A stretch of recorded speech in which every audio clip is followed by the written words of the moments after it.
Hello everyone, it's Erin here, and today is gonna be a little, or a lot, different from what I usually post in this channel. I have another channel for like random stuff, because today I'm gonna be showing you around my studio. Anyway, let me start this by saying this isn't really much of a studio. It's more like a bedroom with like studio stuff in it. So I don't really have like a lot of equipment at the moment, but it is enough that I can, make music in my bedroom. And I actually delayed this video for a little bit. For some reason in my brain it's always like, I want to do it when I get my next equipment. And that, that thinking just keeps going, but it never actually like stops. You know what I mean? Like, the workstation just keeps expanding and expanding and expanding, so it's never really like a finished product. So at some point I was just like, I have to do this. I have to do this regardless of what I have at the moment. Even if in like a few months something's gonna change. Doesn't matter. But this what I have right now, let me show you. So first I have a pair of the PreSonus Eris E5 right here, and on the other side as well, of course. These are my first monitors and I don't think I'll be changing them anytime soon. I got them because they have an acoustic space setting at the back, which is, helpful for rooms that aren't very well treated, like mine. Next, we have this PreSonus PD70. This is my dynamic mic of choice.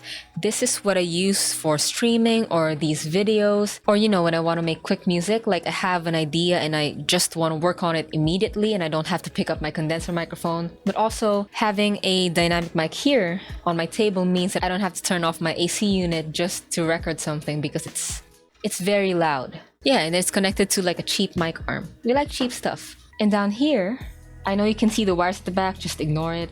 But I have here my Windows computer. It's not a very strong system, but it works for me right now. It definitely works better than what I had before. And my Scarlett 2i2. So this one I actually got in a package. In high school, we bought the Scarlett Studio, which came with the interface, headphone monitors, and a condenser microphone, a small condenser microphone. This is the Scarlett Studio HP60. This is one of the things that it came with. And the other one is this one. Focus. So the Scarlett Studio CM25. It's a small diaphragm condenser microphone. This is what I use for my recordings. It's 6 years old. The whole set is actually 6 years old. Yeah, if you take care of your stuff, they're gonna last you a very long time. Next, down here we have this thing. So it's the Alesis V Mini. It's a MIDI controller that I've been using for a while now. We have an 88 key that can do MIDI, but it's too big and bulky for my room. I don't like keeping it here, so I use this one instead. It's pretty handy and it's also small. So every time I need to make something quick, also, it's just here. I don't need to get a big bulky keyboard for that. And then I think the last equipment that I will share with you is this one. So this is the Kensington Expert. It is a trackball mouse. I consider this as part of my studio because it helps a lot. It helps make things easier for my wrist and my workflow as well because it has 6 buttons. I like that. That's it for the equipment, but I'll show you around the other parts of my room because I think I have a pretty cool room at the moment. Kinda cool. So before this, my bed was actually here at the side, but now I have a loft bed up here and my studio is under it. So now I have much more floor space that I can use for music stuff and music equipment, and that makes me feel nice that my room isn't as cramped anymore. Alright, so this is how my workstation currently looks like. I have a bass trap on top, left and right, and also some panels. And up there is my loft bed. That's where I sleep. So the way I get up there is using this thing. It's a folding staircase. I think it's really cool. So yeah, it's not really much, I think, but it's one of my favorite things in my room. On this side of my room, I have my silent curtain, my pride flag, of course, because you know how it is. And I have my whiteboard for whiteboard stuff. One more thing that I forgot to mention, which I think is important.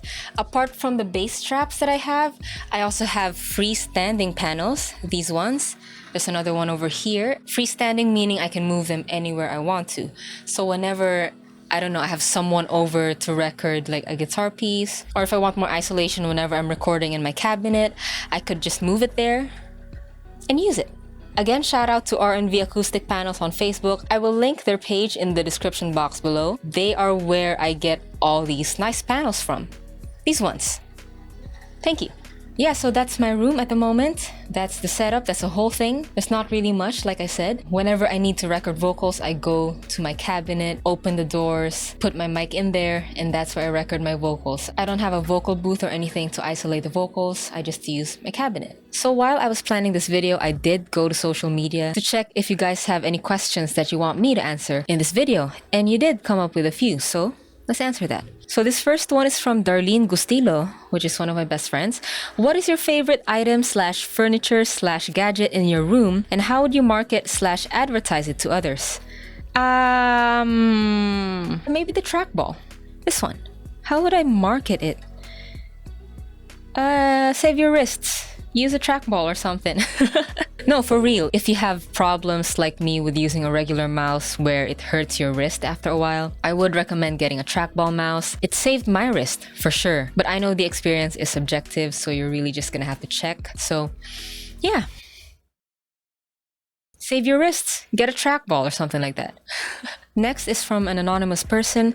If you were to boil down the essential things needed to start up a home studio, other than the production instruments themselves, what would you recommend? I will answer this question with another question. This is from Pixie Labrador. In what order would you recommend getting the different equipment? Like, what should be prioritized for people who can't spend for everything all at once? I will answer them at the same time, but only briefly. If you want me to get into detail about the specifics of these two questions, equipment basically, let me know in the comments below. So first thing you want to get is your DAW. You can do anything with just a DAW and without any other equipment. 2, the next thing you want to get is your interface. And then you want to get a microphone. Condenser or dynamic, it depends on what you're going to use it for or how you're going to use it. 4th is headphone or speaker monitors, the ones that are used for studios. It's going to depend which one you're going to get on what your environment is, because sometimes you can't always listen on speakers because you have a family around or something like that. So yeah, those are the essentials and the order that you could get them. The next question is also anonymous. What's it like to clean a studio? Well, because I barely have a studio right now, it's just like cleaning any other bedroom, I guess. Except, 1, you have more electronics, and 2, you have more foam. More electronics means you need to take care of them from dust and humidity. More foam means you need to vacuum all the foam, because foam practically inhales dust. It absorbs all the dust. So whenever you're cleaning, you're gonna have to really vacuum all the foam and make sure the dust is off. Next, another anonymous question. What's your favorite part of working in your own space? My favorite part is that I'm not anxious about it.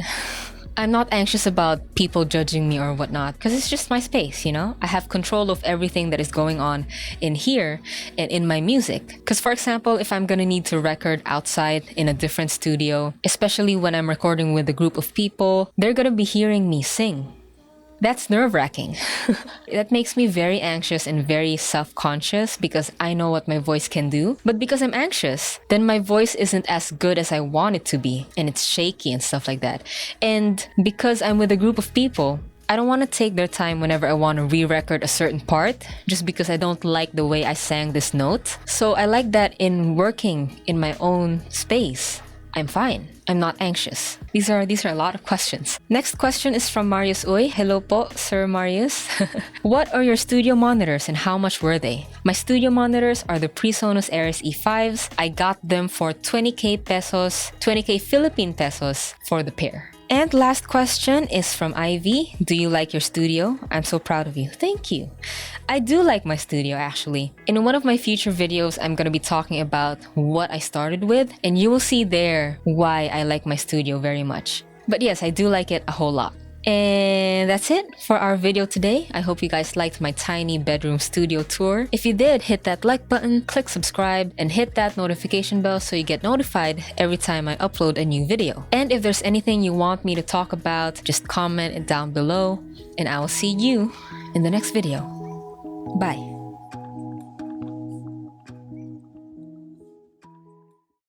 To social media to ask people if they wanted to answer what? Hit subscribe and click that notification bell. See, this why I'm wearing a cap. Look at that. What? It's so long. Oh.